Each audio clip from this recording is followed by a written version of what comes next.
सभी का हार्दिक स्वागत है chemistry by Ramniwas Soiwal sir YouTube channel पर।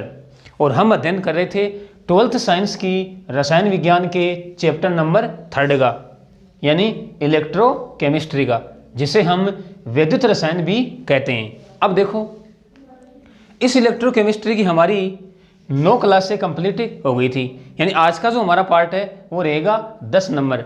यानी अपन कह सकते हैं कि आज का वीडियो हमारा 10 नंबर का वीडियो रहेगा। देखो, 9 पार्ट हमने कंप्लीट कर लिए। हमने उन 9 पार्टों में विद्युत अपघटनी सेल का डिटेल से अध्ययन कर लिया, और आज अपन स्टार्ट करने जा रहे हैं विद्युत रासायनिक सेल। कौन सा सेल? विद्युत रासायनिक सेल। देखो, हमने इस चैप्टर के स्टार्टिंग में सेल के बारे में पढ़ा था, और वहाँ पे मैंने सेल की आपको परिभाषा बताई थी और सेल के प्रमुख प्रकार बताए थे। वहाँ पर हमने 2 प्रकार पढ़े थे, विद्युत अपघटनी सेल और विद्युत रासायनिक सेल। यानी अपन कह सकते हैं कि इलेक्ट्रोलाइटिक सेल और इलेक्ट्रोकेमिकल सेल। हमने पहले अध्ययन किया था विद्युत अपघटनी सेल का। 9 क्लासों में हमने डिटेल से विद्युत अपघटनी सेल का अध्ययन कर लिया था, और आज अपन जो हमारा विद्युत रासायनिक सेल है उसको हम स्टार्ट करने जा रहे हैं। देखो, इस विद्युत रासायनिक सेल को गैल्वेनिक सेल भी कहते हैं और वोल्टीय सेल भी कहते हैं। तो आप लगातार मेरे साथ बने रहिए अंत तक। आज का जो वीडियो है, इस वीडियो में हम जो विद्युत रासायनिक सेल है इसके बारे में बेसिक अध्ययन करेंगे। यानी मेरा मतलब ये है, अगर आज की क्लास आपको समझ में आएगी तब जाके जो आगे के वीडियो आएंगे वो आपको समझ में आएंगे। तो इस आज की क्लास को आप कंटिन्यू लगातार आप मेरे साथ अंत तक देखते रहेंगे। तो अपन स्टार्ट कर रहे हैं विद्युत रासायनिक सेल। देखो, क्या बताया मैंने कि इसको हम गैल्वेनिक सेल भी कहते हैं और वोल्टीय सेल भी कहते हैं। यानी इलेक्ट्रोकेमिकल सेल या गैल्वेनिक सेल या वोल्टेइक सेल। देखो, हमने इस चैप्टर की स्टार्टिंग में हमने क्या कहा था कि सेल 2 प्रकार के होते हैं। सेल के बारे में हमने क्या कहा था कि वह पात्र या वह युक्ति या साधन जिसके द्वारा विद्युत ऊर्जा रासायनिक ऊर्जा में और रासायनिक ऊर्जा विद्युत ऊर्जा में परिवर्तित होती है, उस युक्ति को हमने सेल कहा था। फिर हमने कहा था कि सेल 2 प्रकार के होते हैं प्रमुख रूप से, विद्युत अपघटनी सेल और विद्युत रासायनिक सेल, यानी इलेक्ट्रोलाइटिक सेल और इलेक्ट्रोकेमिकल सेल। इलेक्ट्रोलाइटिक सेल में हमने देखा था कि वह सेल जिसके द्वारा विद्युत ऊर्जा रासायनिक ऊर्जा में परिवर्तित होती है उसको हमने कहा था विद्युत अपघटनी सेल। और विद्युत रासायनिक सेल में हमने क्या कहा था कि वह सेल जिसके द्वारा रासायनिक ऊर्जा विद्युत ऊर्जा में परिवर्तित होती है उसे हम विद्युत रासायनिक सेल कहते हैं। देखो, विद्युत कह दो, विद्युत कह दो, एक ही बात है। तो विद्युत रासायनिक सेल कह सकते हैं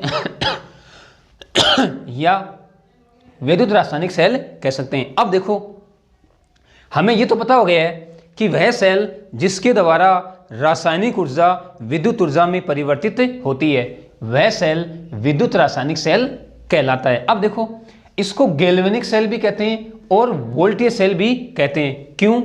क्योंकि प्रारंभ में अपन कह सकते हैं कि प्रारंभ में इन सेलों की खोज, प्रारंभ में इन सेलों की खोज की थी लुइजी गैल्वेनी। लुइजी गैल्वेनी यानी 1780 में, 1780 में वह एलसेंड्रा वोल्टा नामक, यानी ये आया था 1800 में, तो मैं यहाँ पे लिख रहा हूँ 1800 नामक वैज्ञानिकों ने। देखो, क्या बताया मैंने आपको बताया कि प्रारंभ में इन सेलों की खोज की थी लुइजी गैल्वेनी, यानी 1780 में वह एलसेंड्रा वोल्टा नामक वैज्ञानिकों ने इन सेलों की खोज की थी। तो उन्हीं के सम्मान में हम इनको गैल्वेनी या गैल्वेनिक सेल और वोल्टीय सेल भी कहते हैं। तो ये चीज आपको क्लियर हो गई है कि इनको गैल्वेनिक सेल या वोल्टीय सेल क्यों कहते हैं। प्रारंभ में इन सेलों की खोज लुइजी गैल्वेनी व एलसेंड्रा वोल्टा नामक वैज्ञानिकों के द्वारा की गई थी। उसी के सम्मान में हम इनको गैल्वेनिक सेल या वोल्टीय सेल कहते हैं। अब देखो, हम एग्जाम्पल की बात करते हैं। हमें परिभाषा का पता हो गया, इनकी खोज किसने की प्रारंभ में, ये हमें पता हो गया। इनको गैल्वेनिक सेल या वोल्टीय सेल क्यों कहते हैं, इस बात का हमें पता हो गया। एग्जाम्पल में अपन लें तो देखो, सबसे महत्वपूर्ण विद्युत रासायनिक सेल का एग्जाम्पल है डेनियल सेल। कौन सा? Daniell cell. इसके अलावा अपन शुष्क सेल ले सकते हैं, शुष्क सेल। इसके अलावा जो बैटरी है वो भी एक विद्युत रासायनिक सेल होती है। तो ये मैंने कुछ एग्जाम्पल लिखे हैं, डेनियल सेल, शुष्क सेल, बैटरी इत्यादि। ये सारे विद्युत रासायनिक सेल के एग्जाम्पल हैं, या अपन ऐसे कह सकते हैं गैल्वेनिक सेल या वोल्टीय सेल के एग्जाम्पल हैं। सबसे महत्वपूर्ण सेल है विद्युत रासायनिक सेल, कौन सा? डेनियल सेल, जिसका हम आगे डिटेल से अध्ययन करेंगे। डेनियल सेल की बनावट क्या होती है, इसकी क्रियाविधि क्या होती है, इन सब बातों का हम अध्ययन डिटेल से करेंगे। अब देखो, हमने विद्युत अपघटनी सेल का अध्ययन कर लिया है, तो अब हमें यह पता होना चाहिए कि विद्युत अपघटनी सेल और विद्युत रासायनिक सेल में मेन अंतर क्या है।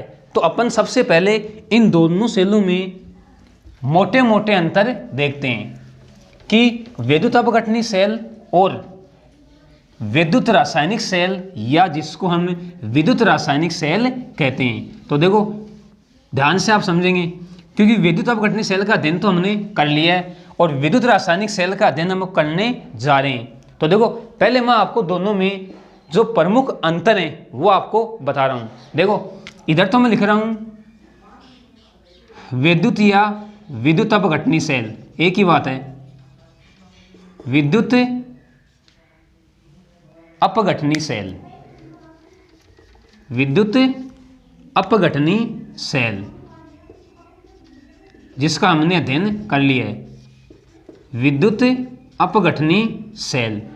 और इधर ले रहा हूं मैं विद्युत रासायनिक सेल, विद्युत रासायनिक सेल, यानी इसको तो हम कहते हैं इलेक्ट्रोलाइटिक सेल। क्या कहते हैं? इलेक्ट्रोलाइटिक सेल,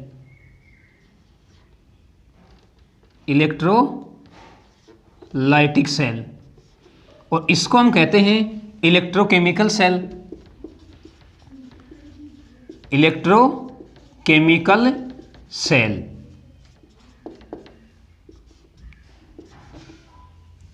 देखो, अपन ये कह सकते हैं कि विद्युत रासायनिक सेल है, ये लगभग विद्युत अपघटनी सेल का विपरीत सेल होता है। देखते हैं अभी हम अंतर। देखो, हमने इस सेल को कंप्लीट पढ़ लिया है, हमने इसका डिटेल से अध्ययन कर लिया है। देखो, अपन क्या कह सकते हैं कि विद्युत अपघटनी सेल में विद्युत ऊर्जा, क्या कह सकते हैं, विद्युत ऊर्जा रासायनिक ऊर्जा में परिवर्तित होती है। समझना आप, एक एक अंतर को हम ध्यान से देख रहे हैं। विद्युत ऊर्जा रासायनिक ऊर्जा में परिवर्तित होती है, ये हमें पता है। अब देखो, इसमें हम क्या कहेंगे कि विद्युत रासायनिक सेल में रासायनिक ऊर्जा विद्युत ऊर्जा में परिवर्तित होती है, रासायनिक ऊर्जा विद्युत ऊर्जा में परिवर्तित होती है, कोई दिक्कत नहीं है। अब देखो, हमने विद्युत अपघटनी सेल में पढ़ा था वहां पे कि वहां पर जो एनोड है वो कैसा था, धनात्मक, और जो कैथोड था वो था ऋणात्मक। यानी अपन कह सकते हैं कि विद्युत अपघटनी सेल में एनोड धनात्मक इलेक्ट्रोड होता है और कैथोड ऋणात्मक इलेक्ट्रोड होता है। ये चीज़ हमने अच्छे से देख ली। अब देखो बात करते हैं विद्युत रासायनिक सेल की। अब देखो क्या होगा, यानी विद्युत अपघटनी सेल में तो एनोड धनात्मक इलेक्ट्रोड था, कैथोड ऋणात्मक इलेक्ट्रोड था, लेकिन विद्युत रासायनिक सेल में जो एनोड है वो होता है ऋणात्मक इलेक्ट्रोड। ध्यान से आप अपने माइंड में सेट कर लेंगे, कोई कंफ्यूज यहाँ पे नहीं होना चाहिए। और जो कैथोड होता है वो होता है धनात्मक इलेक्ट्रोड। कोई दिक्कत नहीं है। अरे विद्युत अपघटनी सेल में एनोड धनात्मक इलेक्ट्रोड था, कैथोड ऋणात्मक इलेक्ट्रोड था, लेकिन विद्युत रासायनिक सेल में एनोड ऋणात्मक इलेक्ट्रोड होता है और कैथोड धनात्मक इलेक्ट्रोड होता है। फिर देखो अगली बात करते हैं अपन। जब हमने विद्युत अपघटनी सेल को पढ़ा था, उसका हमने निर्माण किया था, तो हमने उसमें 2 इलेक्ट्रोड लगाकर 2 इलेक्ट्रोडों को किसी विद्युत स्रोत के द्वारा जोड़ा था। यानी अपन यहाँ पे क्या कह सकते हैं कि इन सेलों में रेडॉक्स अभिक्रियाओं को संपन्न करवाने के लिए, रेडॉक्स का मतलब ऑक्सीकरण अपचयन, रेडॉक्स अभिक्रियाओं को संपन्न करवाने के लिए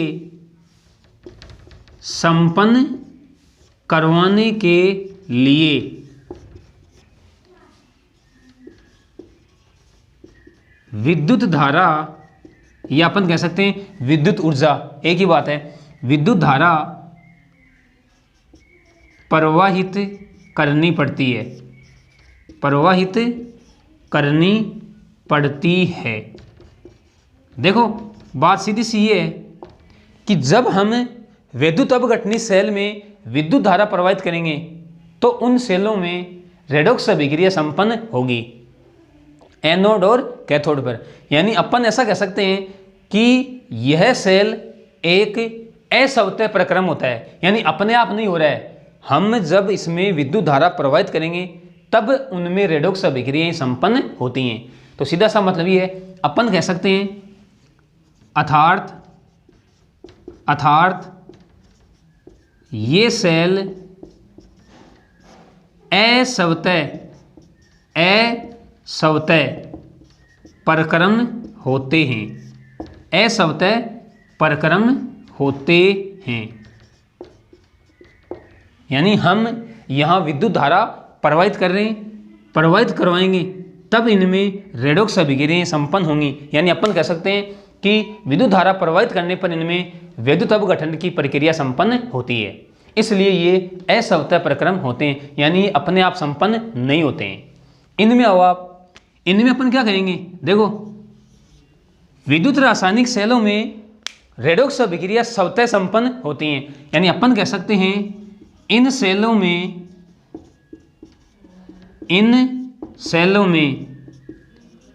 रेडॉक्स अभिक्रियाएं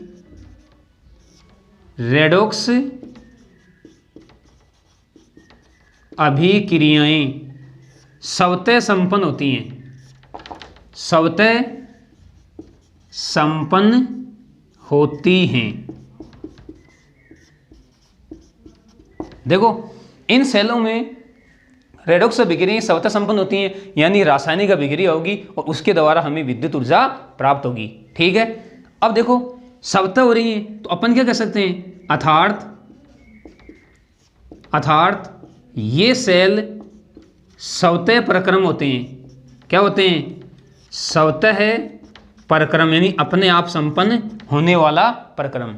अर्थात ये सेल स्वतः प्रक्रम होते हैं, कोई दिक्कत नहीं है। अब देखो ये सेल असंवतः प्रक्रम होते हैं और ये सेल स्वतः प्रक्रम होते हैं। यानी अगर हम यहाँ पर डेल जी की बात करें, गिब्स मुक्त ऊर्जा परिवर्तन की, तो विद्युत अपघटनी सेल असंवतः प्रक्रम है। इसका मतलब यहाँ पर डेल जी क्या होगा, धनात्मक। क्या होगा, डेल जी धनात्मक। और विद्युत रासायनिक सेल स्वतः प्रक्रम होते हैं, इसका मतलब इनके लिए जो डेल जी है वो क्या होगा, ऋणात्मक। इस बात को भी आप ध्यान में रखोगे, ठीक है। अब देखो अगली बात करते हैं अपन।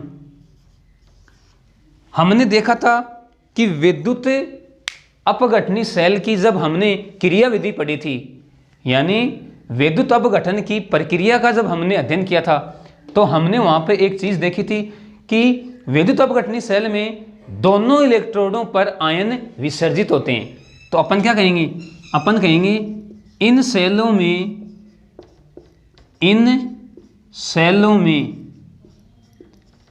दोनों इलेक्ट्रोडों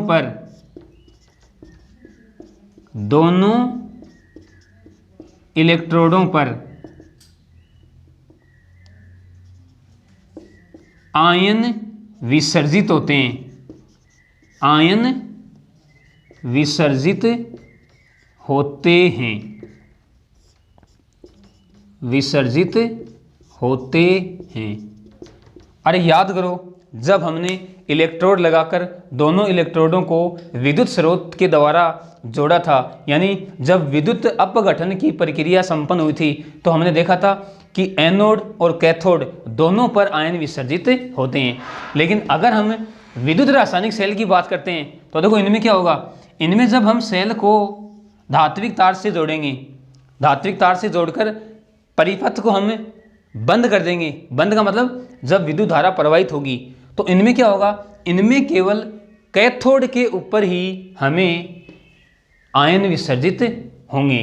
अपन ये बात कर सकते हैं, यानी अपन कह सकते हैं कि इन सेलों में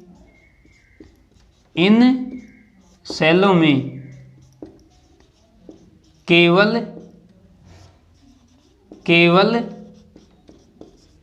कैथोड पर ही आयन विसर्जित होते हैं, कैथोड पर ही आयन विसर्जित होते हैं, विसर्जित होते हैं। देखो अभी हम इस बात को जब हम विद्युत रासायनिक सेल को डिटेल से पढ़ेंगे तब वहां पर भी मैं आपको ये बात क्लियर कर दूंगा, ठीक है ना। फिलहाल अपन दोनों सेलों में जो मोटे मोटे अंतर हैं वो हम देख रहे हैं। देखो वापस से मैं आपको रिपीट करवा रहा हूं, विद्युत अपघटनी सेल में विद्युत ऊर्जा रासायनिक ऊर्जा में परिवर्तित होती है, विद्युत ऊर्जा रासायनिक ऊर्जा में परिवर्तित होती है। विद्युत रासायनिक सेल में रासायनिक ऊर्जा विद्युत ऊर्जा में परिवर्तित होती है। नेक्स्ट हमने क्या कहा कि विद्युत अपघटनी सेल में एनोड धनात्मक इलेक्ट्रोड होता है और कैथोड ऋणात्मक इलेक्ट्रोड होता है। विद्युत रासायनिक सेल में एनोड ऋणात्मक इलेक्ट्रोड होगा और कैथोड धनात्मक इलेक्ट्रोड होगा। देखो यानी अपन एक चीज तो यहां पे क्लियर है, यानी हम आवेशों के आधार पर किसी इलेक्ट्रोड को एनोड या कैथोड नहीं कह सकते। आवेशों के आधार पर हम किसी इलेक्ट्रोड को कैथोड या एनोड नहीं कह सकते, यानी हम रिडॉक्स अभिक्रियाओं के आधार पर एनोड और कैथोड का निर्धारण करते हैं।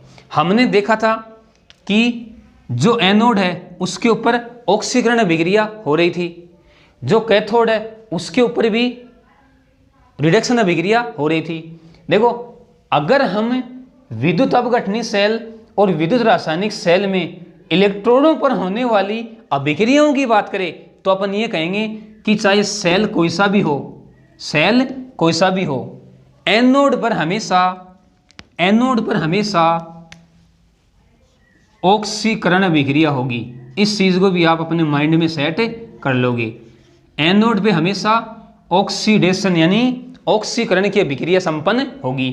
कैथोड की बात करें तो कैथोड पे हमेशा सेल चाहे कोई सा भी हो, विद्युत अपघटनी सेल हो या विद्युत रासायनिक सेल हो, कैथोड पर हमेशा रिडक्शन यानी अपचयन की अभिक्रिया संपन्न होती है। और यही बात यहाँ पे लागू होती है। एनोड पे हमेशा ऑक्सीडेशन अभिक्रिया होगी और कैथोड पे रिडक्शन अभिक्रिया संपन्न होगी। इस बात को आप अपने माइंड में अच्छी तरीके से सेट कर लोगे। यानी अपन ये कह सकते हैं कि हमने अंतर देखे, लेकिन इन दोनों सेलों में एक समानता भी पाई जाती है। कौन सी? कि एनोड पे ऑक्सीडेशन, कैथोड पे रिडक्शन, और यही कहानी यहाँ पे है, एनोड पे ऑक्सीडेशन, कैथोड पे रिडक्शन। बात सीधी सी है, सेल चाहे कोई सा भी रहे, एनोड पे हमेशा ऑक्सीकरण अभिक्रिया होगी, कैथोड पे हमेशा अपचयन अभिक्रिया होगी। तो इनमें ये एक समानता भी पाई जाती है। देखो फिर हमने अगली बात क्या की कि इन सेलों में रेडॉक्स अभिक्रियाओं को संपन्न करवाने के लिए विद्युत धारा प्रवाहित करनी पड़ती है, यानी हमें देनी पड़ती है, अर्थात ये सेल असवतः प्रक्रम होते हैं। यानी अपन कह सकते हैं कि इनमें विद्युत अपघटन की जो प्रक्रिया है वो स्वतः नहीं होती है, हमें विद्युत ऊर्जा देनी पड़ती है, बाहर से बाह्य स्रोत, विद्युत ऊर्जा का स्रोत हमें जोड़ना पड़ता है। विद्युत स्रोत जोड़ने पर इनमें विद्युत अपघटन की प्रक्रिया संपन्न होती है, इसलिए ये असवतः प्रक्रम होते हैं। इसलिए इनके लिए डेल जी का जो मान है वो धनात्मक होता है। इनमें हमने क्या कहा कि इन सेलों में रेडॉक्स अभिक्रियाएं स्वतः संपन्न होती हैं, यानी हमें कोई विद्युत ऊर्जा का स्रोत यहाँ पे नहीं लगाना पड़ता है, इसलिए ये सेल क्या होते हैं, स्वतः प्रक्रम होते हैं। स्वतः प्रक्रम होंगे तो इनके लिए डेल जी का मान क्या होगा, ऋणात्मक। फिर हमने अगली बात क्या की कि इन सेलों में दोनों इलेक्ट्रोडों पर आयन विसर्जित होते हैं, यानी एनोड और कैथोड पर। लेकिन अगर हम विद्युत रासायनिक सेलों की बात करें तो इनमें केवल कैथोड पर ही आयन विसर्जित होते हैं। देखो एक अंतर अपन और ले सकते हैं, यानी अपन ये कह सकते हैं सामान्यतः, देखो कि इन सेलों में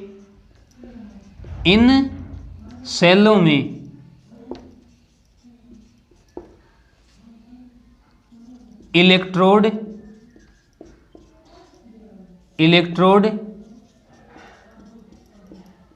अलग अलग नहीं, इनमें तो इलेक्ट्रोड एक ही पात्र में लगे होते हैं। इन सेलों में इलेक्ट्रोड एक ही पात्र में लगे होते हैं। देखो हम बात करें विद्युत रासायनिक सेलों की, क्या कहेंगे, इन सेलों में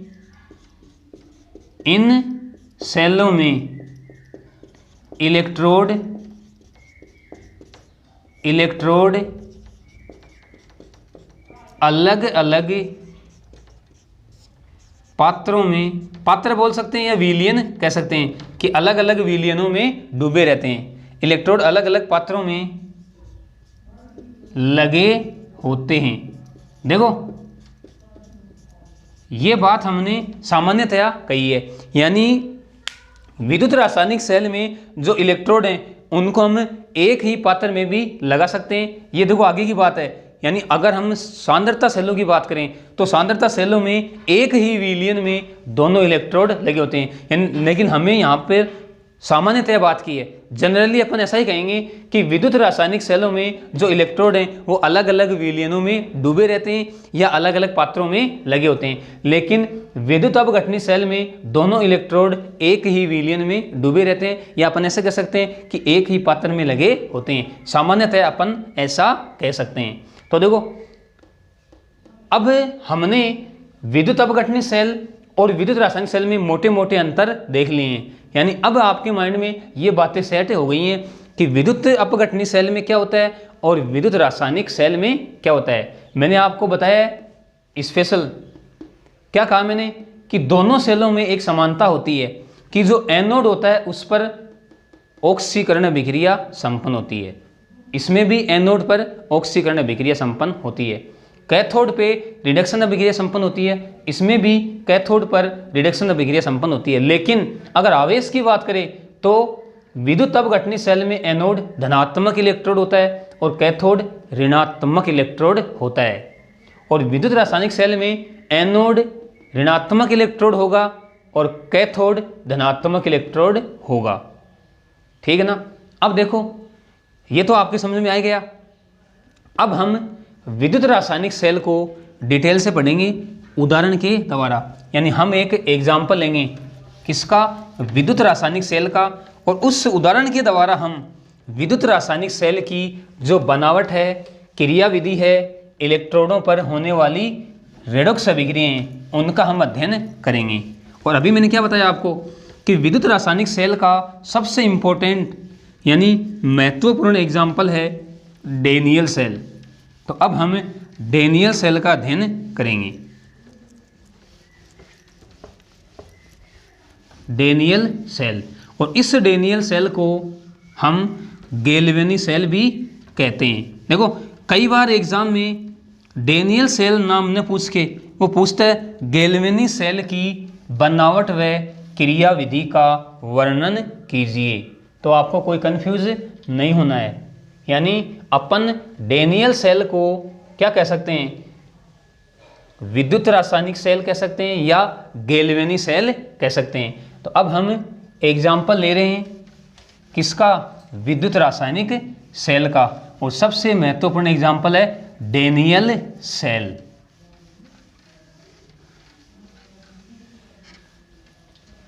यानी अपन कह सकते हैं कि विद्युत रासायनिक सेल,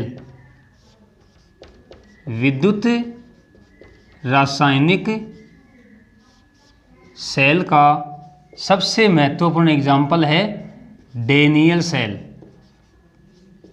डेनियल सेल, और क्या बताया मैंने आपको कि इस डेनियल सेल को गैल्वेनी सेल भी कहते हैं। गैल्वेनी बोल दो या गैल्वेनिक बोल दो, एक ही बात है, ठीक है ना। तो दोनों नाम आप ध्यान में रखोगे। विद्युत रासायनिक सेल का एग्जाम्पल मैंने कौन सा लिया है, डेनियल सेल या गैल्वेनी सेल। अब देखो सबसे पहले हम इस डेनियल सेल की बनावट देखते हैं। क्या देखेंगे, बनावट, यानी इसका जो डायग्राम है वो कैसा बनता है। तो लगातार आप मेरे साथ बने रहिए। देखो बनावट, पहले मैं इसका डायग्राम बना रहा हूँ, ठीक ना। पहले हम उसकी बनावट देखते हैं कि कैसा डायग्राम होता है, कौन से पात्र होते हैं, कौन से इलेक्ट्रोड होते हैं, और उसके बाद में हम इसकी क्या पढ़ेंगे, क्रियाविधि, ठीक है। तो पहले मैं इस डेनियल सेल की बनावट बना रहा हूँ, ठीक है ना। ध्यान से आप मेरे साथ साथ देखते जाएंगे।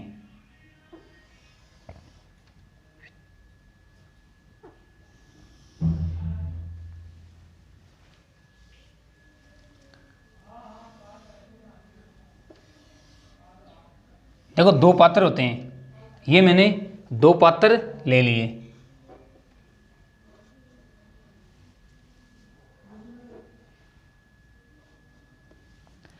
क्या ले लिए मैंने, दो पात्र ले लिए। देखो एक पात्र में जिंक धातु की छड़ डूबी रहती है, ये लो, और इस पात्र में कॉपर धातु की छड़ डूबी रहती है, ठीक है। जिंक की छड़ जिंक सल्फेट के विलयन में डूबी रहती है। तो मैं यहाँ पे जिंक सल्फेट का विलयन भर रहा हूँ, ZnSO4।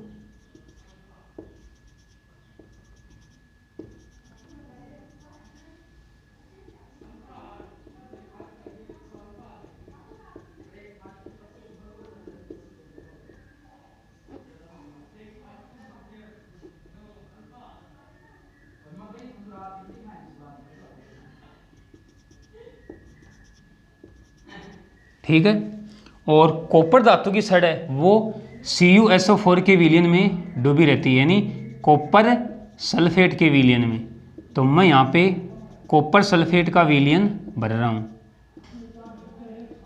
कॉपर सल्फेट का विलयन,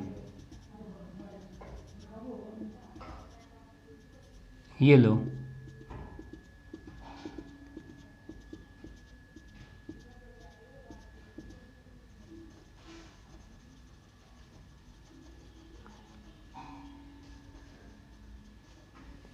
ठीक है, यानी अपन कह सकते हैं इसमें मैंने क्या भरा है, CuSO4 विलयन, CuSO4 विलयन।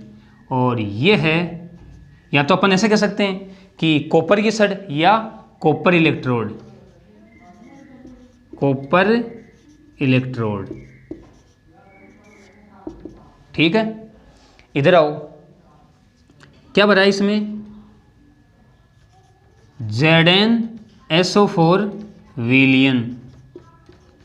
और ये जो छड़ है इसको हम कह सकते हैं जिंक की छड़ या जिंक इलेक्ट्रोड। तो मैं यहाँ पे लिख दूँ जिंक इलेक्ट्रोड, कोई दिक्कत नहीं है। कॉपर धातु की छड़ CuSO4 के विलयन में डूबी रहती है और जिंक धातु की छड़ ZnSO4 के विलयन में डूबी रहती है, कोई दिक्कत नहीं होनी चाहिए। देखो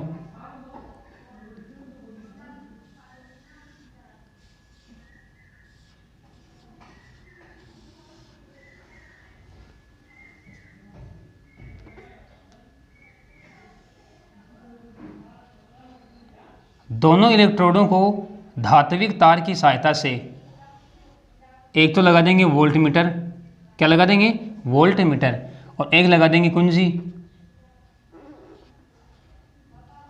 परिपथ को चालू या बंद करने के लिए। और ये धात्विक तार मैंने लगा दी है।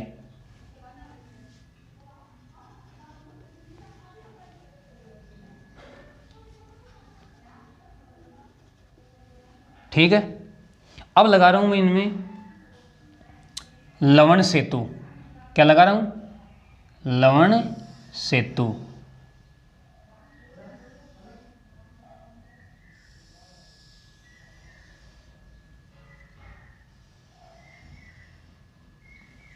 देखो ये मैंने लवण सेतु या हम इसको साल्ट ब्रिज कहते हैं। क्या कहते हैं साल्ट ब्रिज या लवण सेतु, अभी पढ़ेंगे लवण सेतु क्या होता है, इसका क्या कार्य होता है, सारी चीज़ें हम डिटेल से पढ़ेंगे।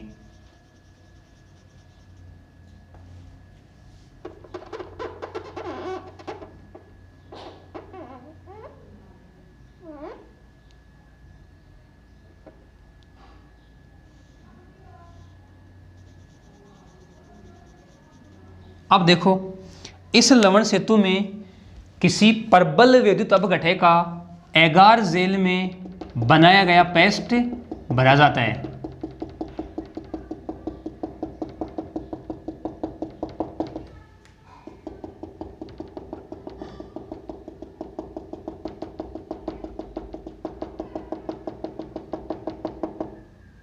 क्या भरते हैं इसमें, देखो या तो अपन भरते हैं KCl, या अपन ले सकते हैं KNO3, या अपन ले सकते हैं Na2SO4, ये इसमें भरा होता है। यानी अपन कह सकते हैं कि प्रबल विद्युत अपघटय का एगार जेल में बनाया गया पेस्ट इस लवण सेतु में भरा जाता है। सामान्यतः हम इसमें KCl भरते हैं। ठीक है, देखो ये जो इसके दोनों सिरे हैं ये कॉटन प्लग, क्या बोलेंगे हम कॉटन प्लग कह सकते हैं या रुई कह सकते हैं हम सामान्य भाषा में, कि रुई लगा के हम इन दोनों सिरों को बंद कर देते हैं, कॉटन प्लग। ये लो, ये क्या है, ये है लवण सेतु। तो मैं यहां पे लिख दूं क्या है ये, लवण सेतु, साल्ट ब्रिज, लवण सेतु। दोनों सिरों को हमने कॉटन प्लग यानी रुई से बंद कर दिया। इसके अंदर क्या भरा, किसी प्रबल विद्युत अपघटय का एगार जेल में बनाया गया पेस्ट। ठीक है, अब देखो ये कॉपर धातु की छड़ कॉपर सल्फेट के विलयन में, हमने इसको कॉपर इलेक्ट्रोड कहा। ये जिंक धातु की छड़ जिंक सल्फेट के विलयन में, हमने इसको क्या कहा, जिंक इलेक्ट्रोड। अब देखो ये जो जिंक इलेक्ट्रोड है ये यहाँ पे होता है एनोड। क्या होता है एनोड, तो इसको मैं कह सकता हूँ एनोड। और अभी हमने देखा है कि यहाँ पर एनोड कैसा होगा, ऋणात्मक। कैसा होगा, ऋणात्मक। कोई दिक्कत आपको नहीं होनी चाहिए। और ये है कैथोड, और यहाँ पे कैथोड होगा धनात्मक। ये लो,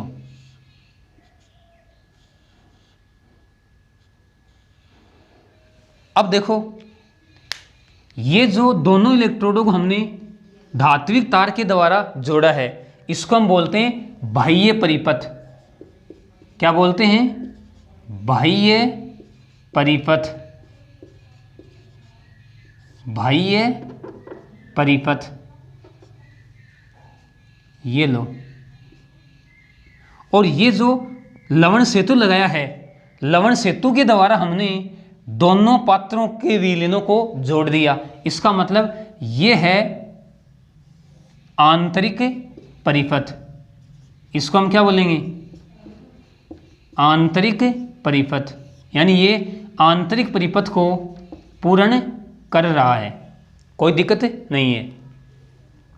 अभी हमने क्या देखा कि जो कैथोड है उस पर रिडक्शन अभिक्रिया होगी, तो मैं यहाँ पे लिख दूँ रिडक्शन।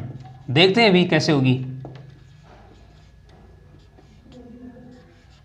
ठीक है, जो एनोड है उस पे होगी ऑक्सीडेशन,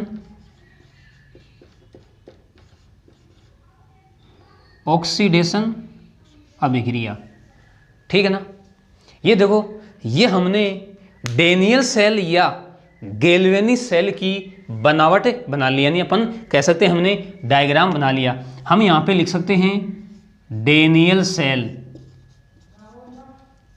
डेनियल सेल, या इसको हम कह सकते हैं गैल्वेनी या गैल्वेनिक सेल, एक ही बात है, गैल्वेनी या गैल्वेनिक सेल। देखो इजी डायग्राम है। हमने दो पात्र लिए, एक पात्र में जिंक सल्फेट का विलयन भरा और जिंक धातु की छड़ डुबो दी। दूसरे पात्र में कॉपर सल्फेट का विलयन लिया और कॉपर धातु की छड़ डुबो दी। ठीक है, दोनों इलेक्ट्रोडों को धात्विक तार की सहायता से एक तो लगा दिया वोल्टमीटर और एक कुंजी लगा दी, यानी ये कुंजी है, आप समझ जाओगे। इसको मैं हटा ही दूं यहाँ पे, क्योंकि आपको पता हो गया है, तो मैं इसको हटा रहा हूं।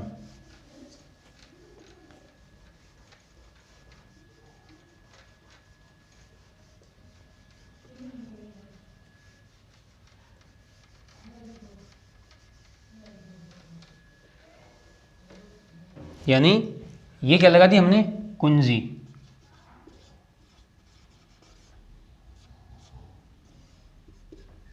और ये वोल्टमीटर। धात्विक तार से हमने दोनों इलेक्ट्रोडों को जोड़ दिया जो बाह्य परिपथ पूर्ण कर रहा है।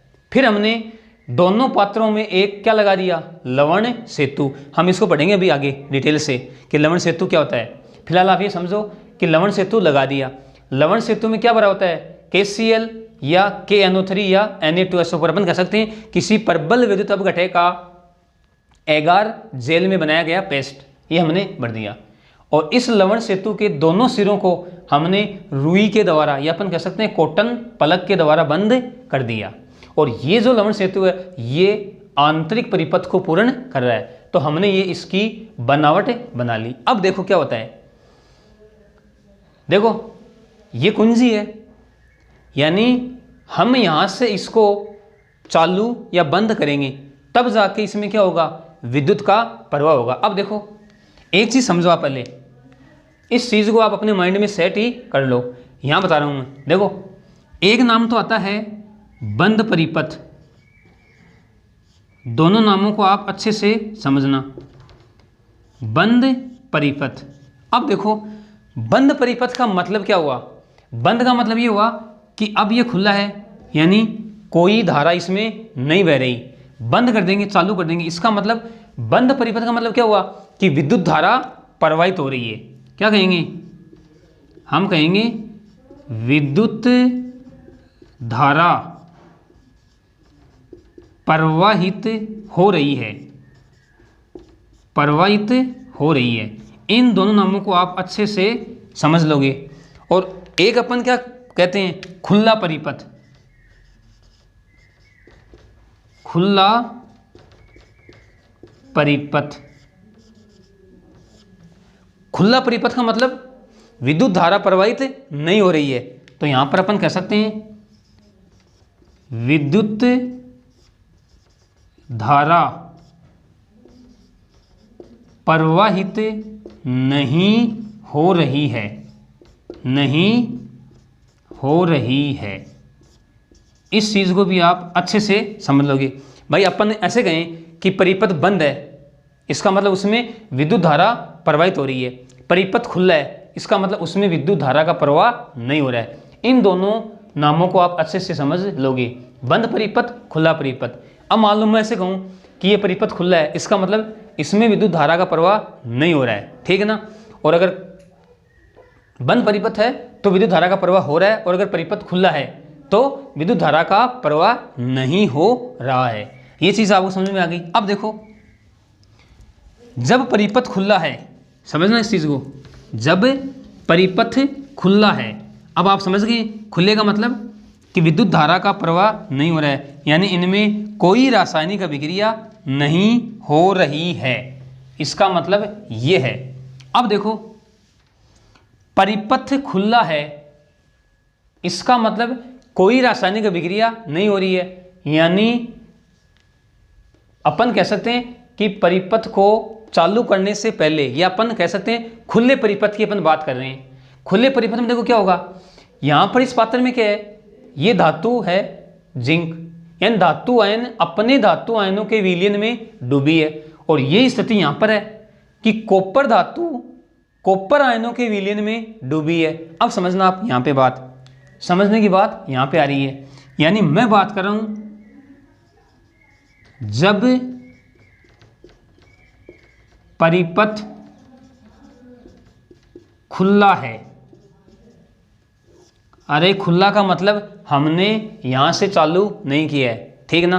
तो देखो क्या होगा, यदि कोई धातु अपने धातु आयनों के विलयन में डूबी रहती है तो उस धातु और धातु आयनों के मध्य एक साम्य स्थापित हो जाता है। क्या बताया मैंने, खुले परिपथ की बात है कि जब कोई धातु अपने धातु आयनों के विलयन में डूबी रहती है तो उस धातु और धातु आयनों के मध्य एक साम्य स्थापित हो जाता है। जैसे मैं इस पात्र की बात करूं, पहले जिंक इलेक्ट्रोड वाले पात्र की, इसमें साम्य कौन सा आएगा,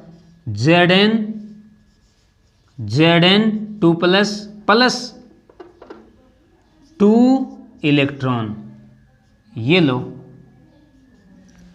और इस पात्र की बात करूं तो इसमें साम्य कौन सा आएगा, देखो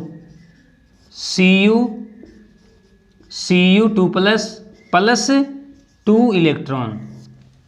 ये कब की बात है, जब परिपथ खुला है, हमने इसको चालू नहीं किया है, तो धातु व धातु आयनों के मध्य साम्य स्थापित हो जाता है।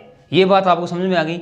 अब देखो, जैसे ही हम यहां से परिपथ को चालू करते हैं, या अपन ऐसे कह सकते हैं कि जब परिपथ बंद है, अब देखो क्या होगा, जैसे ही हम परिपथ को बंद कर देंगे तो क्या होगा, रासायनिक अभिक्रिया होगी। रासायनिक अभिक्रिया होगी, एक इलेक्ट्रोड पर ऑक्सीकरण अभिक्रिया और एक इलेक्ट्रोड पर अपचयन अभिक्रिया संपन्न होगी। अब देखो, हमें यह पता है कि हमारे पास 2 इलेक्ट्रोड हैं, एक जिंक इलेक्ट्रोड और एक कॉपर इलेक्ट्रोड। हमें पता है कि जिंक धातु की ऑक्सीकृत होने की प्रवृत्ति, ऑक्सीकृत होने की प्रवृत्ति, ऑक्सीकृत होने की प्रवृत्ति कॉपर धातु से अधिक होती है, कॉपर धातु से अधिक होती है। अब समझो इस चीज को, मैंने क्या बताया कि जिंक धातु की ऑक्सीकृत होने की प्रवृत्ति कॉपर धातु से अधिक होती है। अरे अपन ऐसे भी कह सकते हैं कि जिंक धातु की इलेक्ट्रॉन त्यागने की प्रवृत्ति कॉपर धातु से अधिक होती है। देखो ये जो है ना, ऑक्सीकृत होने की कौन सी धातु ऑक्सीकृत होगी, कौन ज़्यादा होगी, कौन कम होगी, इन सब का हम आगे डिटेल से अध्ययन करेंगे इलेक्ट्रोकेमिकल सीरीज में। विद्युत रासायनिक श्रेणी में हम इसका अध्ययन करेंगे। फिलहाल आपको ये ध्यान में रखना है कि जिंक धातु की ऑक्सीकृत होने की प्रवृत्ति कॉपर धातु से अधिक होती है, या अपन ऐसे कह सकते हैं कि जिंक धातु की इलेक्ट्रॉन त्यागने की प्रवृत्ति, अरे इलेक्ट्रॉन त्यागने तो ऑक्सीकरण कहलाता है, तो जिंक धातु की इलेक्ट्रॉन त्यागने की प्रवृत्ति कॉपर धातु से अधिक होती है। तो इसका मतलब तो ये हुआ कि ये जो जिंक धातु है ये इलेक्ट्रॉन त्यागेगी और Zn2+ आयन बनाएगी और इलेक्ट्रॉन का त्यागना ऑक्सीकरण अभिक्रिया, तभी तो हमने इसको क्या कहा है, एनोड कहा है। और हमें पता है कि एनोड पे ऑक्सीकरण अभिक्रिया होती है। यानी यहां पर क्या होगा, यहां पे जो जिंक का इलेक्ट्रोड है वो इलेक्ट्रॉन त्याग के Zn2+, यहां पे लिख रहा हूं मैं, Zn2+ आयनों के रूप में विलयन में चले जाते हैं और जो इलेक्ट्रॉन होते हैं, इलेक्ट्रॉन वो इस इलेक्ट्रोड से यानी इस धात्विक तार की सहायता से कॉपर इलेक्ट्रोड पर पहुंच जाते हैं। तो एक चीज सामने आई निकल गई कि जो इलेक्ट्रॉनों का प्रवाह है, इलेक्ट्रॉनों का प्रवाह है वो जिंक इलेक्ट्रोड से कॉपर इलेक्ट्रोड की तरफ हो रहा है।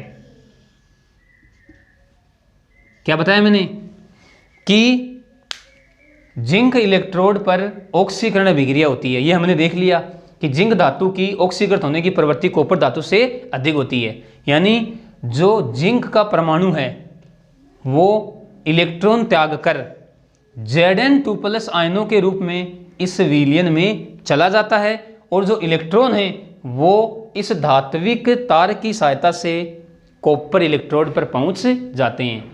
यानी इलेक्ट्रॉनों का जो प्रवाह है वो जिंक इलेक्ट्रोड से कॉपर इलेक्ट्रोड की तरफ होता है। और हमें ये पता है कि विद्युत धारा का जो प्रवाह होता है वो इलेक्ट्रॉनों के विपरीत दिशा में होता है। यानी अपन कह सकते हैं कि जो विद्युत धारा है वो कॉपर इलेक्ट्रोड से, विद्युत धारा कॉपर इलेक्ट्रोड से जिंक इलेक्ट्रोड की तरफ प्रवाहित होती है।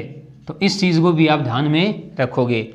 इलेक्ट्रॉनों का प्रवाह तो जिंक इलेक्ट्रोड से कॉपर इलेक्ट्रोड की तरफ और विद्युत धारा का प्रवाह कॉपर इलेक्ट्रोड से जिंक इलेक्ट्रोड की तरफ होता है।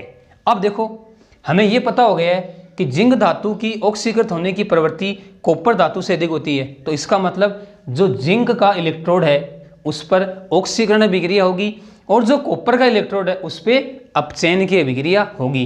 तो अब हम इलेक्ट्रोडों पर होने वाली अभिक्रियाएं देख रहे हैं। देखो इलेक्ट्रोडों पर होने वाली अभिक्रियाएं,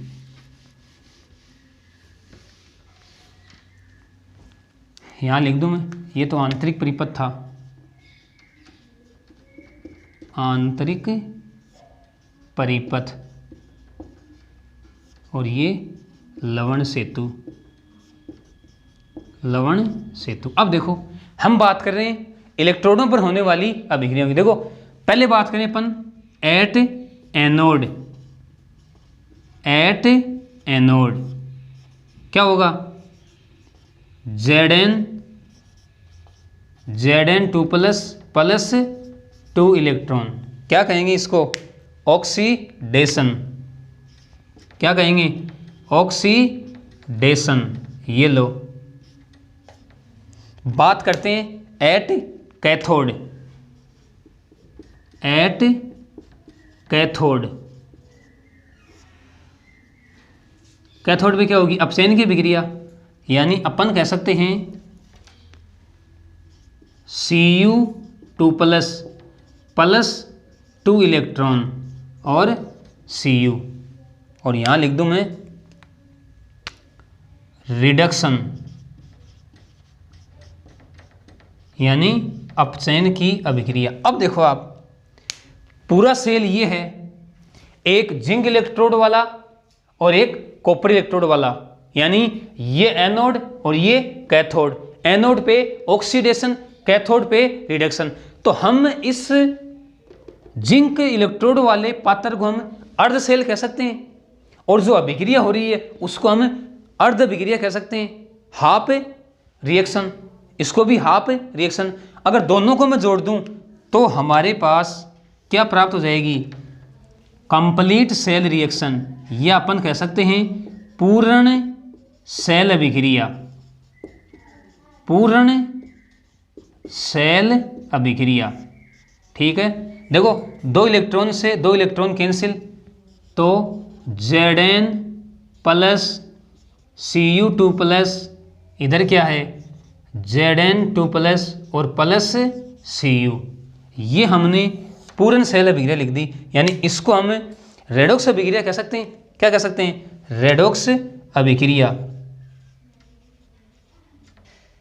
यानी इसमें ऑक्सीकरण भी हो रहा है और अपचयन भी हो रहा है। क्या बताया मैंने? वापस से मैं आपको अभिक्रियाओं को समझा रहा हूं। एनोड पर ऑक्सीकरण अभिक्रिया होगी। एनोड किसका है? जिंक धातु का। तो अपन कह सकते हैं कि जिंक इलेक्ट्रोड से जिंक के परमाणु इलेक्ट्रॉन त्याग कर Zn2 प्लस आयनों में परिवर्तित हो जाते हैं और ये Zn2 प्लस आयन इस विलयन में चले जाते हैं।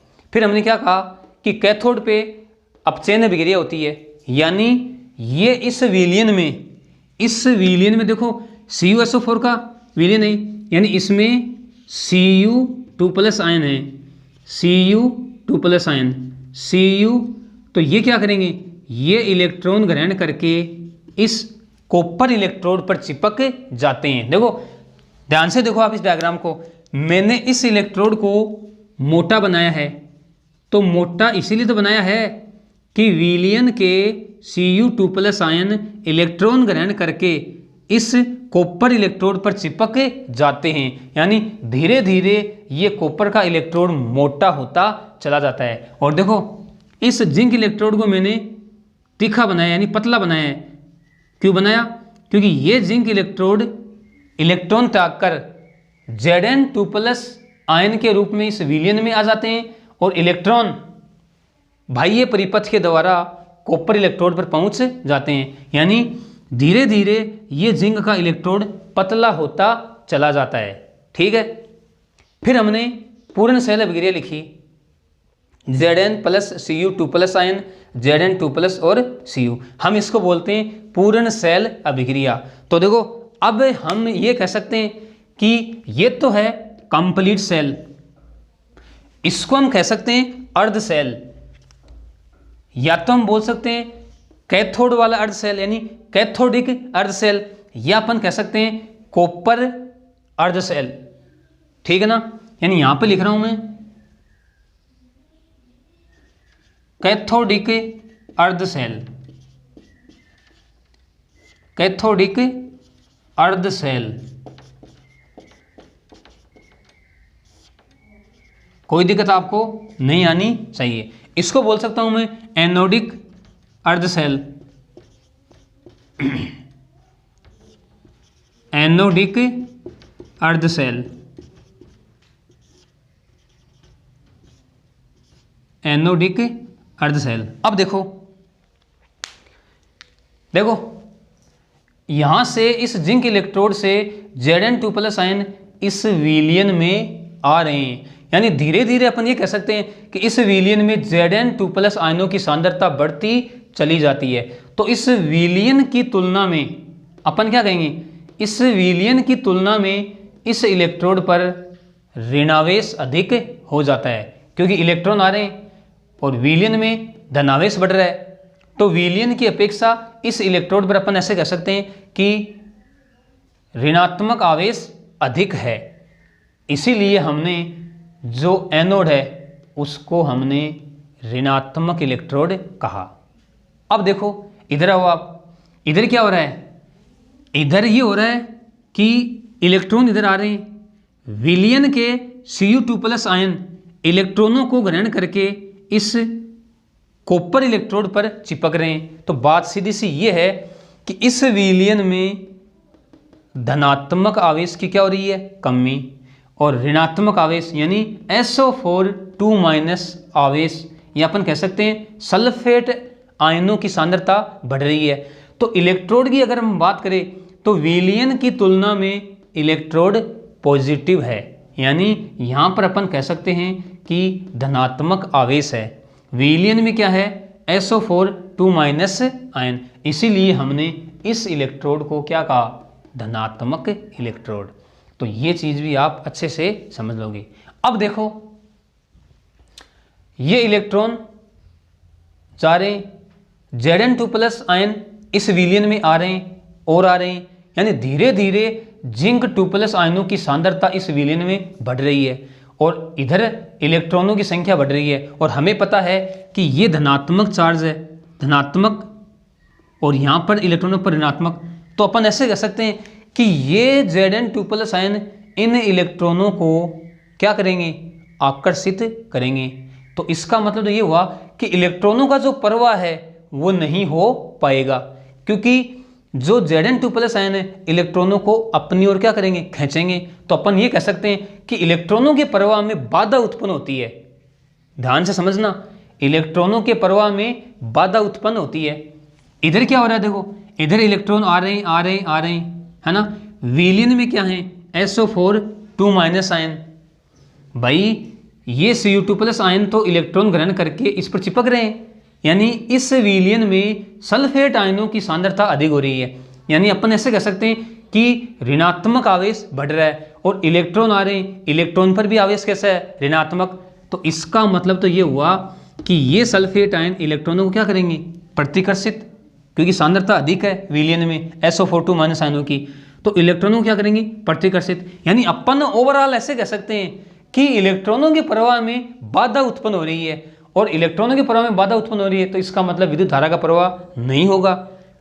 इस बाधा को रोकने के लिए इसीलिए हम इसमें क्या लगाते हैं, लवण सेतु। समझना, अभी हम आगे भी इसको पढ़ेंगे कि लवण सेतु क्या है, इसके कार्य क्या हैं। फिलहाल आप ये समझो कि इन दोनों पात्रों के विलयनों में विद्युत उदासीनता को बनाए रखने के लिए लवण सेतु लगाया जाता है। और विद्युत उदासीनता कैसे बनाएगा, देखो समझो आप, यहां पर Zn2+ आयन आ रहे हैं, यानी यहां पर धनात्मक आयनों की सांद्रता बढ़ रही है, तो इस लवण सेतु से ऋणात्मक आयन, जैसे मान लो KCl है, तो KCl के Cl- आयन इस लवण सेतु से इस विलयन में आ जाते हैं, आ जाएंगे, तो यहां पर विलयन की विद्युत उदासीनता बनी रहेगी। यानी जो Zn2+ आयनों की जो सांद्रता है जो बढ़ रही है उसको ये संतुलित कर देंगे, कौन, ऋणात्मक आयन। यहां पर क्या होगा, देखो यहां पे Cu2+ आयनों की कमी हो रही है, क्योंकि ये इलेक्ट्रॉन ग्रहण करके इस पे चिपक रहे हैं, तो विलयन में SO4 2- आयनों की सांद्रता बढ़ रही है। यानी अपन कह सकते हैं कि ऋणात्मक आवेश बढ़ रहा है, और इस ऋणात्मक आवेश को उदासीन करने के लिए इस लवण सेतु से पोटेशियम आयन, K+ आयन इस विलयन में आ जाते हैं, जिसकी वजह से दोनों विलयनों में विद्युत उदासीनता बनी रहती है। इस बात को भी आप ध्यान में रखोगे। अब देखो, बाह्य परिपथ के द्वारा तो इलेक्ट्रॉनों का प्रवाह हो रहा है। भाई जिंक इलेक्ट्रोड पर ऑक्सीकरण अभिक्रिया हो रही है, कॉपर इलेक्ट्रोड पर रिडक्शन अभिक्रिया हो रही है, तो इस बाह्य परिपथ के द्वारा तो इलेक्ट्रॉनों का प्रवाह हो रहा है और इसके विपरीत दिशा में विद्युत धारा का प्रवाह हो रहा है। इस लवण सेतु में देखो आप, यहां पर आयनों का प्रवाह हो रहा है। क्या हो रहा है, आयनों का प्रवाह है। तो इस बात को भी आप ध्यान में रखोगे, ठीक है। अब देखो, हमने बनावट पढ़ ली, क्रियाविधि पढ़ ली, अब हम देखते हैं इस लवण सेतु के बारे में। अब हमारी हेडिंग क्या रहेगी, लवण सेतु। देखो लवण सेतु क्या होता है, हम इसके बारे में थोड़ा सा पढ़ते हैं, और इस लवण सेतु का कार्य क्या है वो भी अपन देखते हैं। देखो समझना आप ध्यान से, मैं यहां पे बना रहा हूं हेडिंग लवण सेतु या साल्ट ब्रिज। लवण सेतु बोल दो या साल्ट ब्रिज बोल दो, एक ही बात है।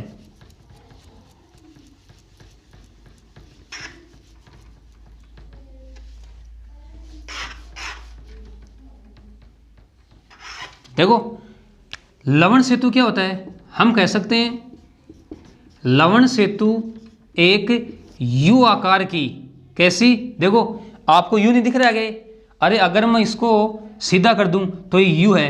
अपन कह सकते हैं लवण सेतु एक यू आकार की नली होती है, यू आकार की नली होती है। नली बोल दो, नलिका बोल दो, एक ही बात है।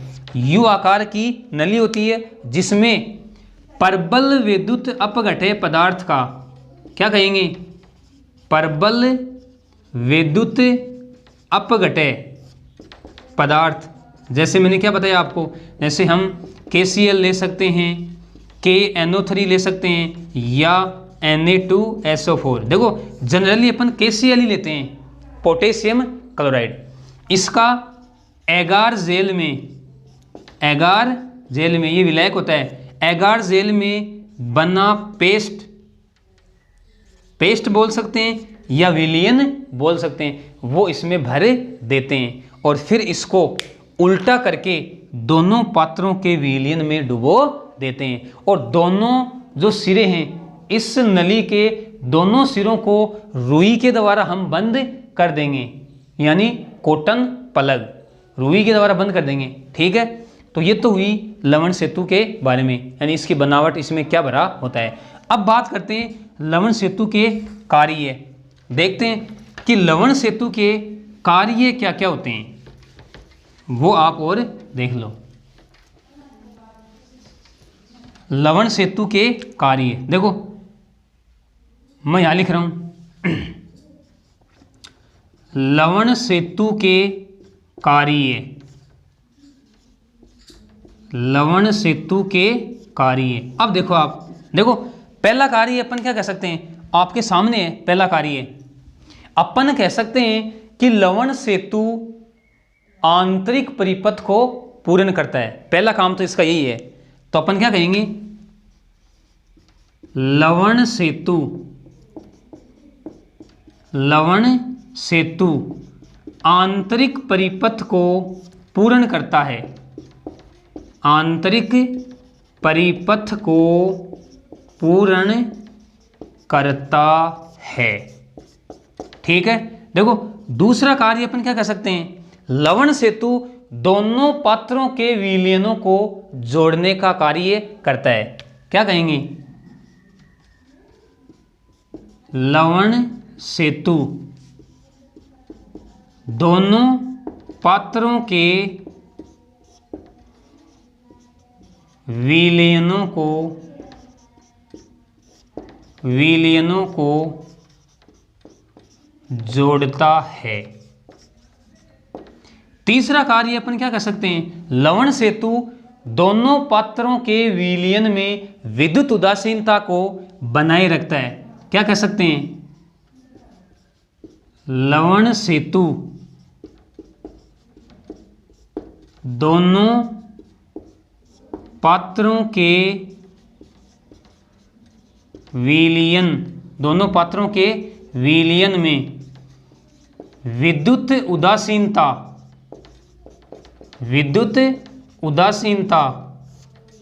बनाए रखता है।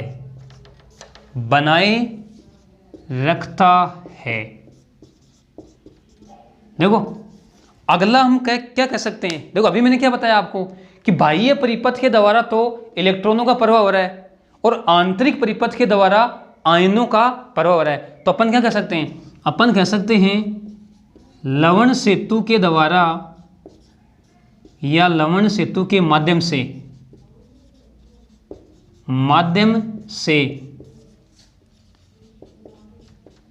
आंतरिक परिपथ में आयनों का प्रवाह होता है, आयनों का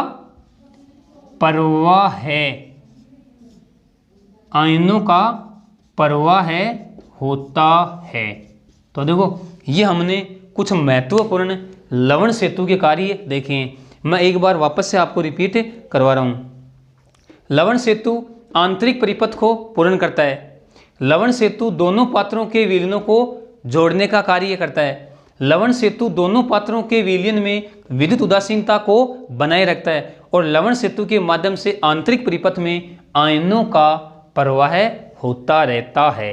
तो ये हमने लवण सेतु के कार्य देख लिए। अब देखो, अब हम ये कहेंगे कि इस विद्युत रासायनिक सेल से विद्युत धारा का प्रवाह कब तक होता रहता है, कब तक होता रहता है। तो ये चीज़ अपन और देखते हैं। विद्युत रासायनिक सेल से विद्युत धारा का प्रवाह कब तक होता रहता है। इस चीज़ को भी आप ध्यान से देखोगे। देखो अपन कह सकते हैं कि विद्युत रासायनिक सेल से विद्युत धारा का प्रवाह है जब तक होता रहता है तब तक कि संपूर्ण जिंक इलेक्ट्रोड Zn2+ आयनों में ऑक्सीकृत न हो जाए। दूसरी बात अपन ऐसे कह सकते हैं कि तब तक जब तक कि विलयन के संपूर्ण Cu2+ आयन कॉपर में अपचयित ना हो जाए। देखो अपन लिख रहे हैं, समझना आप मेरी बात को। अपन कह सकते हैं कि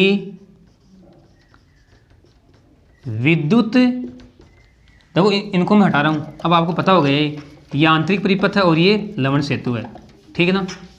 तो अपन क्या कहेंगे, यहां से लिख रहा हूं मैं, देखो अपन कहेंगे विद्युत रासायनिक सेल से, या अपन ऐसे कह सकते हैं डेनियल सेल से, एक ही बात है, कोई कंफ्यूज आपको नहीं होनी चाहिए। विद्युत रासायनिक सेल से विद्युत धारा का प्रवाह है, विद्युत धारा का प्रवाह है तब तक होता रहता है, तब तक होता रहता है जब तक कि अब देखो क्या कह सकते हैं। पहली बात तो अपन ये कह सकते हैं कि परिपथ बंद हो यानी चालू हो, जब तक कि परिपथ बंद हो। अरे भाई जब परिपथ बंद ही नहीं होगा तो विद्युत धारा कहां से प्रवाहित होगी, तो जब तक परिपथ बंद हो। दूसरा अपन कह सकते हैं जब तक लवण सेतु लगा हुआ हो, लवण सेतु लगा हुआ हो। देखो अभी मैंने बताया आपको कि अगर लवण सेतु नहीं लगाएंगे ना तो विद्युत धारा का प्रवाह नहीं होगा, विद्युत धारा के प्रवाह में बाधा उत्पन्न हो जाएगी, तो लवण सेतु लगा हुआ हो। तीसरा अपन क्या कह सकते हैं कि संपूर्ण जिंक इलेक्ट्रोड, क्या कहेंगे, संपूर्ण जिंक इलेक्ट्रोड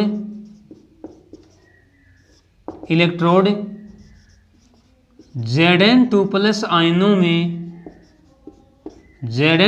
आयनों में ऑक्सीकृत न हो जाए, ऑक्सीकृत न हो जाए, यानी पूरा का पूरा इलेक्ट्रोड Zn2+ आयनों में ऑक्सीकृत हो जाएगा, यानी यहाँ पे जिंक इलेक्ट्रोड बचेगा ही नहीं, तो विद्युत धारा का प्रवाह बंद हो जाएगा। अगला अपन कह सकते हैं कि Cu2+ आयन, संपूर्ण Cu2+ आयन, ऐसे कह सकते हैं कि विलयन के संपूर्ण Cu2+ आयन Cu में अपचयित न हो जाए, अपचयित न हो जाए। भाई सीधा सा मतलब ये है, यानी जब तक यहाँ पे Cu2+ आयन बचे रहेंगे तो वो इलेक्ट्रॉन ग्रहण करके इस पर चिपकते रहेंगे, और अगर ये Cu2+ आयन खत्म हो जाएंगे तो विद्युत धारा का प्रवाह क्या हो जाएगा, बंद। तो देखो ये चार बातें ये आपको ध्यान में रखनी। मैंने क्या बताया आपको कि विद्युत रासायनिक सेल से विद्युत धारा का प्रवाह तब तक होता रहता है जब तक कि परिपथ बंद हो, लवण सेतु लगा हुआ हो, संपूर्ण जिंक इलेक्ट्रोड Zn2+ आयनों में ऑक्सीकृत न हो जाए, और विलयन के संपूर्ण Cu2+ आयन Cu में अपचयित न हो जाए। तो इन बातों को भी आप ध्यान में रखोगे। तो अब देखो, यानी इस जिंक इलेक्ट्रोड, यानी अपन ये कह सकते हैं कि जैसे जैसे धारा प्रवाहित होगी, यानी अपन ये कहेंगे कि ये जिंक इलेक्ट्रोड पतला होता चला जाएगा, और कॉपर का जो इलेक्ट्रोड है इसके ऊपर परत चढ़ती चली जाएगी, क्योंकि विलयन के Cu2+ आयन इलेक्ट्रॉन ग्रहण करके कॉपर धातु के रूप में, Cu के रूप में इसके ऊपर चिपक रहे हैं। तो यानी ये क्या होगा, ये जैसे जैसे विद्युत धारा प्रवाहित होगी वैसे वैसे कॉपर का इलेक्ट्रोड मोटा होता चला जाएगा। तो देखो ये हमने विद्युत रासायनिक सेल यानी हमने एग्जाम्पल के रूप में डेनियल सेल लिया, जिसको हम गैल्वेनिक सेल भी कहते हैं या गैल्वेनिक सेल भी कहते हैं। हमने इस डेनियल सेल या गैल्वेनिक सेल की बनावट देख ली, क्रियाविधि देख ली, लवण सेतु देख लिया, लवण सेतु के कार्य देख लिए और अंत में हमने यह भी जाना कि इस सेल से विद्युत धारा कब तक प्रवाहित होती रहती है। यानी अपन कह सकते हैं कि हमने विद्युत रासायनिक सेल को डिटेल से पढ़ लिया है। और बोर्ड एग्जाम में सीधा सीधा क्वेश्चन ये पूछता है, या तो पूछेगा वो आपसे कि डेनियल सेल की बनावट व क्रियाविधि का वर्णन कीजिए, या फिर कई बार छोटे क्वेश्चन के रूप में आपसे पूछता है कि विद्युत रासायनिक सेल में इलेक्ट्रोडों पर होने वाली अभिक्रियाएं लिखिए। तो मैं आपको वापस कह रहा हूँ एक बार, बोर्ड एग्जाम की तरफ से यह जो विद्युत रासायनिक सेल है जो हमने आज की क्लास में पढ़ा है, मोस्ट इम्पोर्टेंट। दोबारा से आप वीडियो को चालू करना, अंत तक आप देखना, वीडियो को पॉज करना और अपने नोट्स आप लिखने का प्रयास करना, ताकि साथ साथ आपके नोट्स भी तैयार हो जाए। तो आज की हमारी क्लास यानी हम कह सकते हैं कि हमारा जो पार्ट नंबर 10 था ये विद्युत रासायनिक सेल के ऊपर आधारित था। यानी आज की क्लास में हमने विद्युत रासायनिक सेल को अच्छी तरीके से डिटेल से पढ़ा है। अब देखो मैं आपको एक बात करना चाहूँगा, यानी जो भी स्टूडेंट मेरे वीडियो लगातार देख रहे हैं वो स्टूडेंट उन स्टूडेंटों को सूचना देंगे जिनको अभी तक ये नहीं पता है कि हमारी रसायन विज्ञान की क्लासें चल रही हैं। और देखो हमारा जो तीसरा चैप्टर है इलेक्ट्रोकेमिस्ट्री का, अपन ये कह सकते हैं कि लगभग हमारा ये जो आधा चैप्टर ये कंप्लीट हो गया है। आज हमने विद्युत रासायनिक सेल को स्टार्ट कर दिया है, तो वो स्टूडेंट उन स्टूडेंटों को सूचना देंगे ताकि वो भी साथ साथ उनकी भी पढ़ाई जारी रहे, यानी उनकी पढ़ाई डिस्टर्ब ना हो। तो ये दायित्व आपका बनता है जो मेरे वीडियो लगातार देख रहे हैं, यानी मेरे साथ लगातार बने रहते हैं। वो स्टूडेंट उन स्टूडेंटों को सूचना दे देंगे कि हमारी रसायन विज्ञान की क्लासें according to syllabus, topic to topic और अच्छी तरीके से चल रही हैं, कहीं कोई दिक्कत नहीं है। और वे स्टूडेंट जो पहली बार मेरे यूट्यूब चैनल पे आते हैं तो उनसे मेरा आग्रह यही है कि वो सबसे पहले मेरे चैनल को chemistry by Ramniwas Soiwal sir को क्या कर ले, सब्सक्राइब, ताकि आगे जो वीडियो आएंगे उनकी सूचना सबसे पहले उनके पास पहुंच जाए। तो आज के लिए इतना ही। ओके, धन्यवाद।